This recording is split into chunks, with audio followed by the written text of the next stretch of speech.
Hey you guys, I am so excited to film this little video. I love watching book girlies on YouTube, so I figured I love reading and I love watching them, so why not film more book content? So that's what we're doing today. This pile looks so sad, but I promise I read a lot more books in this. I just read them all on the Kindle. So today's video, we're just gonna go through my March book reading recap, and I think I want to pick out my April TBR with you guys as well. The books I didn't read off of my March TBR, I'm just gonna roll on over to my April TBR, and then we're gonna add a few more books as well. I'm so excited, so let's just get started. I'm gonna go through the books I read in March in order of how I read them, if that makes sense.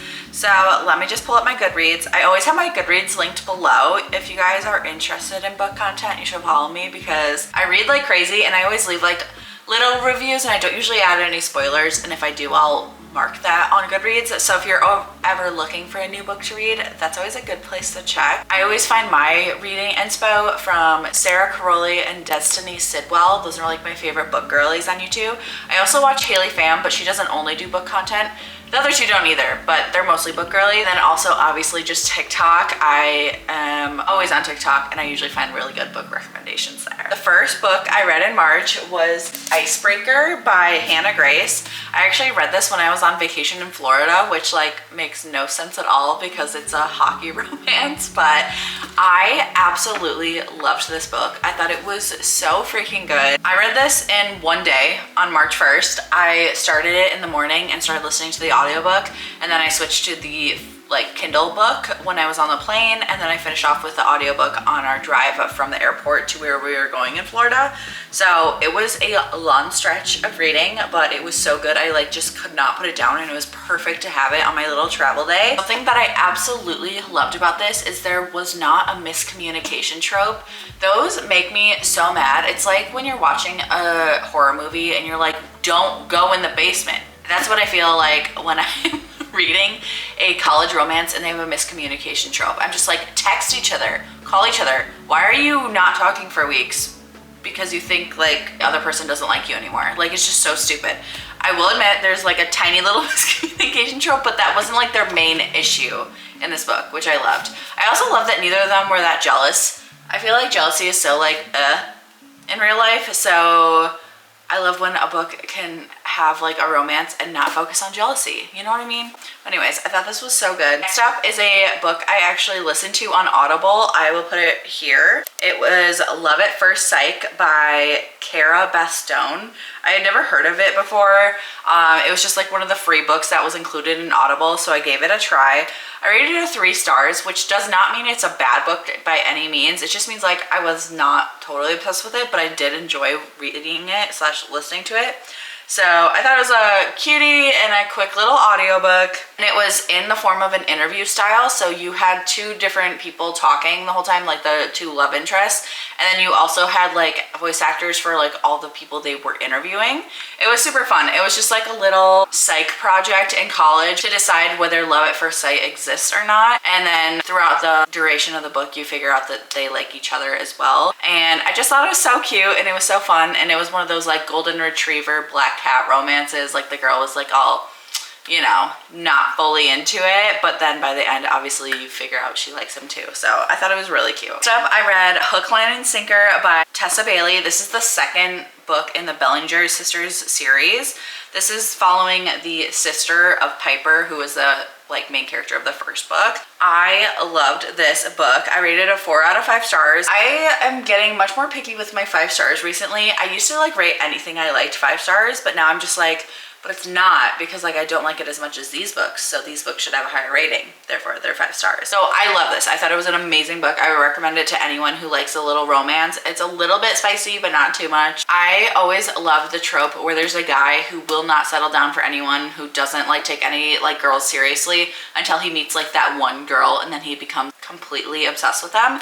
That was definitely the plot of this book. I thought it was so cute. And something I loved about this book, and I love when series do this, when it's the last book of a series, they have an epilogue that includes the first couple or like the other books as well. So you got to see like an epilogue with Piper, the other sister, and I just thought it was so cute to see them in the future, and like you always wonder where things end up, so I love this. Okay, next up is another audiobook slash Kindle book I read, and it was The Summer I Turned Pretty.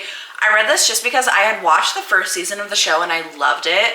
It was very like childlike, but I thought it was still really cute, so I wanted to read the book. I rated it 4 stars. I actually enjoyed it more than the show. I did like that the audiobook was narrated by the girl who plays the main character in the TV show, because then it was just like, it reminded me of it and I was able to picture it better. But honestly, the book made me like Conrad even more than I did in the show. So I thought it was like a super fun little summery cutesy romance. Next up, I read The Bookworm Crush by Lisa Brown Roberts. I rated this a 3 star. I didn't think it was like amazing.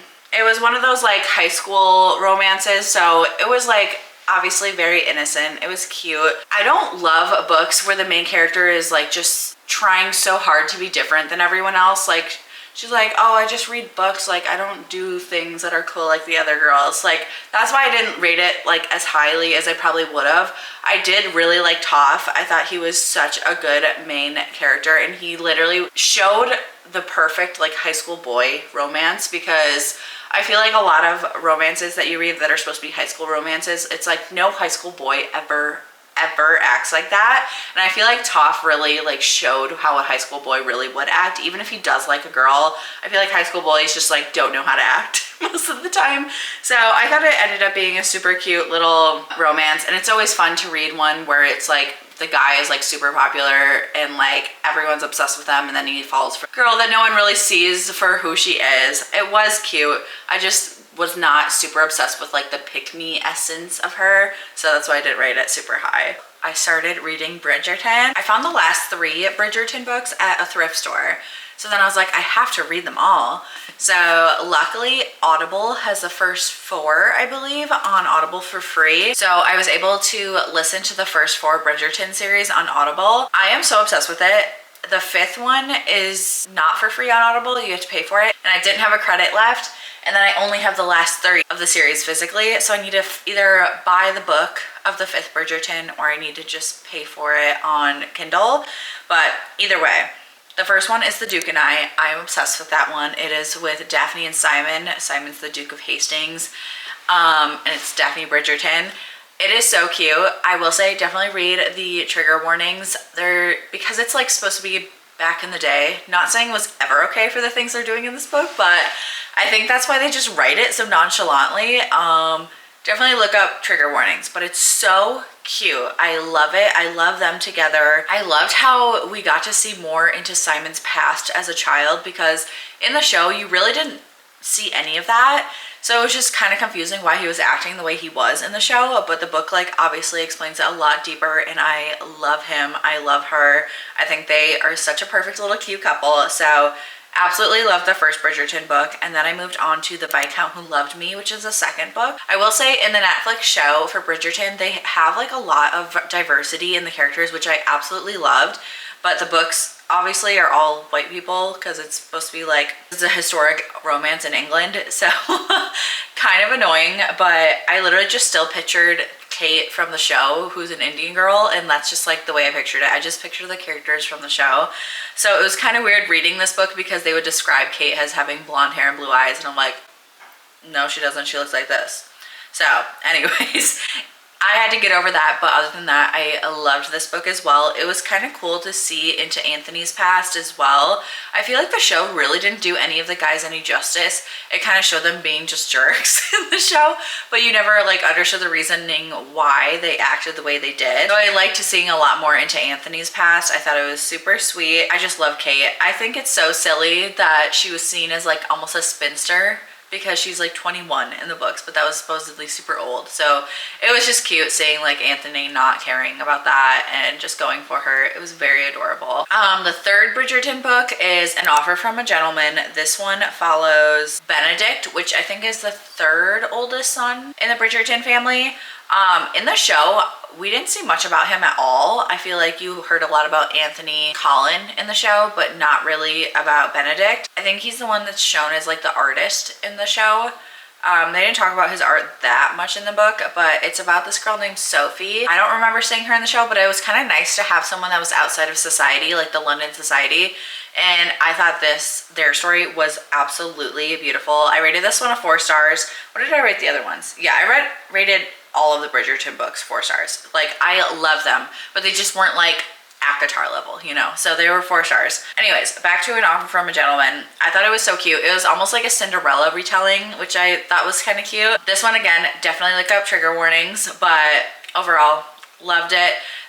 I got so into the like historical romance of it all. I thought it was so fun because I've been reading a lot of rom-coms recently, so it's just kind of cool to read something a little bit different. And then the last Bridgerton book I read this month was Romancing Mr. Bridgerton.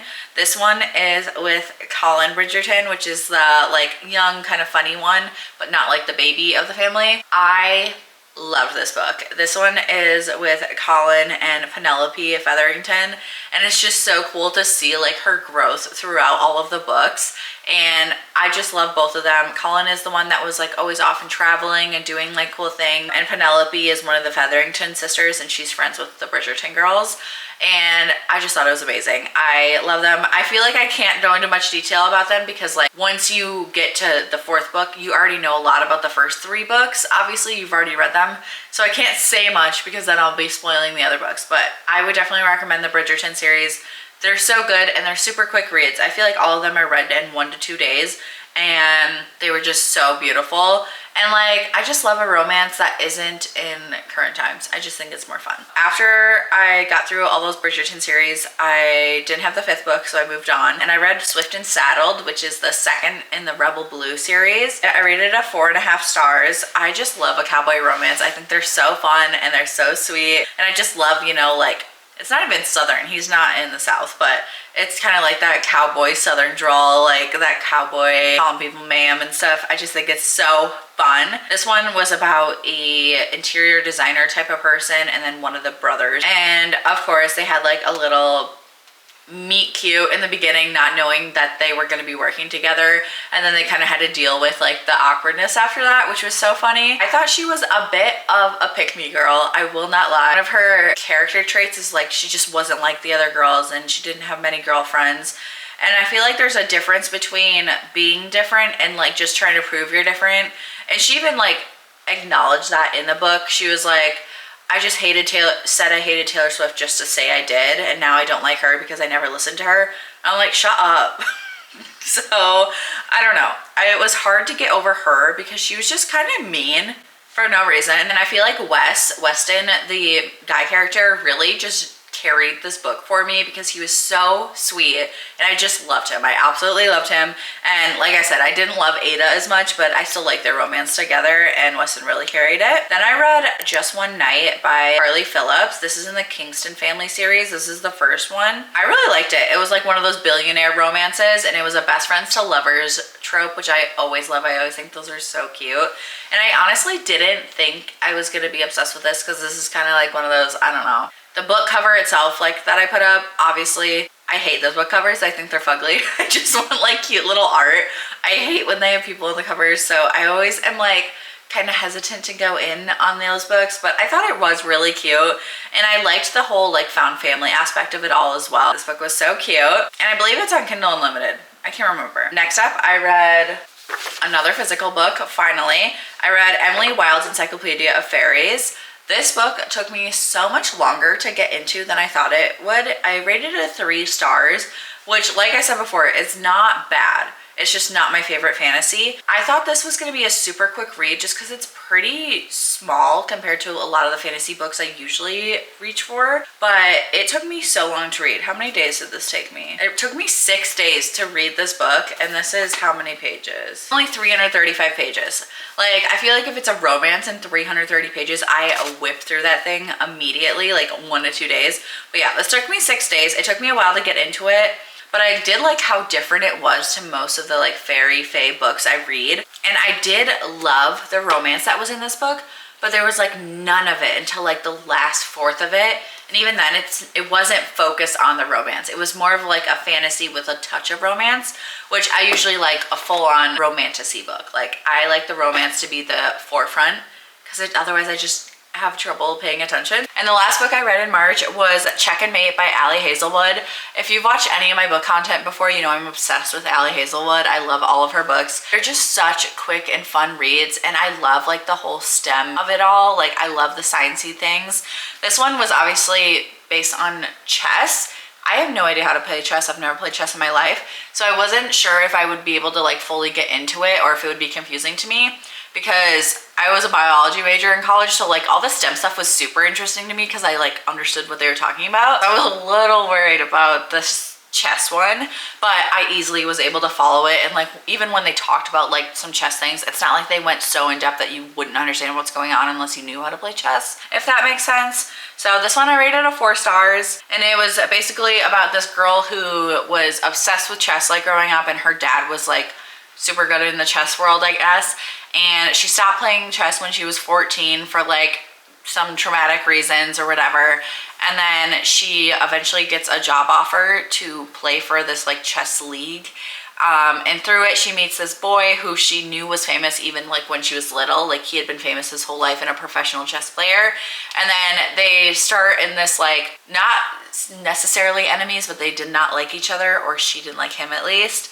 And then they obviously end up working together and fall in love. Of course, that's how it always happens in these books, but I really genuinely enjoyed it. I thought it was so fun, and I thought they were both super interesting characters. They weren't like all of the other Ali Hazelwoods, so I thought it was super cute and definitely would recommend. And that one I read pretty quickly. I think I read it in a day and a half, so that was definitely a good read to read after the Encyclopedia Fairies, because that one was just like dragging on for me. I feel like I did not read as many books this month as I read in January and February, but I still ended up reaching my 2024 reading goal already in March. I set like a pretty low goal for myself. I set it at 48 because I just want to do double the amount of years for 2024. Know what I mean? So I did that just because I didn't know when I was going to hit a reading slump. I feel like reading slumps are inevitable for me.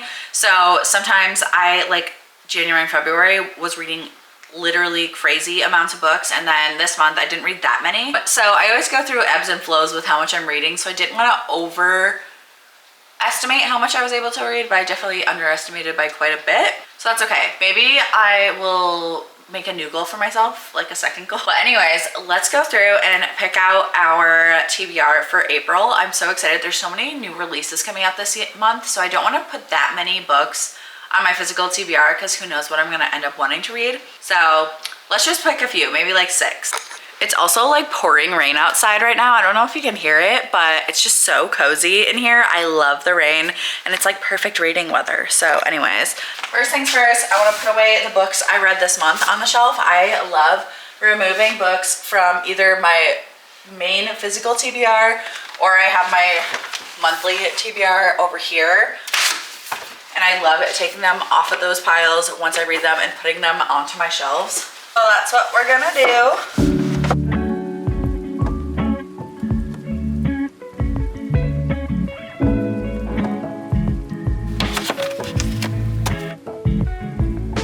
So these are the books that were on my March TBR that I didn't end up getting to. The first one is The Dead Romantics by Ashley Poston. I was super excited about this book, so I'm kind of surprised I didn't get to it. I think I honestly kind of just forgot about it, and I don't think I have it on Kindle. So I was in a Kindle mood in March, so maybe we'll hit it in April if I'm looking for a physical book. The next one is The Love Wager by Lynn Painter. I'm also obsessed with Lynn Painter, so I definitely think I can see myself getting to it this month. I hope I do, because I've heard a lot of good things about this book, so I want to read it. And then the last one I didn't get to is Unfortunately Yours by Tessa Bailey. So again, adding this to my April TBR. Hopefully we can get to it. Okay, now I want to pick out maybe just like 2 to 3 more books for my physical TBR for April. So I for sure want to grab the Bridgerton series. I'm gonna have the 5th Bridgerton on there, but I don't have the physical book yet, so we're just gonna mentally count that. But I'm gonna grab the 6th Bridgerton. Like I said, I am adding the 5th Bridgerton book to my TBR, but I'm gonna add the 6th Bridgerton book because I actually physically have it. It's the When He Was Wicked one. Interesting. Who is this? Francesca. Who is that? One of the little girls? Anyways, it's so weird because this is obviously over a long period of time. So the like little baby siblings of the Bridgerton family in like the first season of Netflix. These are like about them now, and I'm like, I don't know, it's just weird for me to picture it, but this is on my physical TBR. And then I think we should add one more at least. Let's look. Maybe we'll add this one by Christina Lauren. So I am going on vacation this month to somewhere tropical, so I feel like I wanted something like tropical vibes. So I'm gonna add the Unhoneymooners by Christina Lauren to my TBR for 2 sworn enemies on the Hawaiian trip of a lifetime. Anything can happen, maybe even love. Anyways, I'm excited to read this. Hopefully I can actually get to it. So anyways, here's my little TBR for April. I hope I can actually get these done. I feel like I didn't add as many to my TBR this month, so maybe I'll actually have a better chance of doing it. We'll see. But anyways, you guys, thank you so much for watching today's video. I love doing like a little bookish video every once in a while, so I hope you guys enjoyed it. If you did, make sure to like and subscribe, and I will see you in my next video. Bye guys, Hiiii.